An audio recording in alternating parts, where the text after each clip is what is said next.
سیلابی پانی نے فرانس کے جنوب مغرب کے کچھ علاقے ڈبو دیے ہیں۔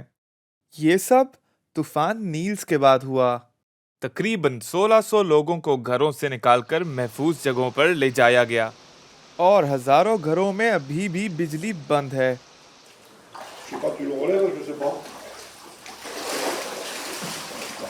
صورتحال کافی خراب ہے، خاص طور پر کاروباروں کے لیے۔ جن لوگوں کو نقصان ہوا ہے ان کے لیے بہت مشکل ہے۔ شہر میں بھی اور آس پاس کے علاقوں میں بھی کافی تباہی ہے۔ یہ سب دیکھ کر دل دکھتا ہے۔ موسم بدل رہا ہے اور ایسے واقعات اب زیادہ بار ہو رہے ہیں۔ زمین اب پہلے کی طرح پانی جذب نہیں کر پاتی۔ یہ ہمیں کھیتوں میں بھی نظر آتا ہے، ہر جگہ۔ یہاں سیمنٹ اور پکی زمین زیادہ ہے، اس لیے پانی اترنے میں وقت لگے گا۔ فرانس کے قومی موسمیاتی ادارے نے سیلاب کا ریڈ الرٹ جاری کیا ہے کیونکہ اگلے چند دنوں میں مزید بارش کی توقع ہے۔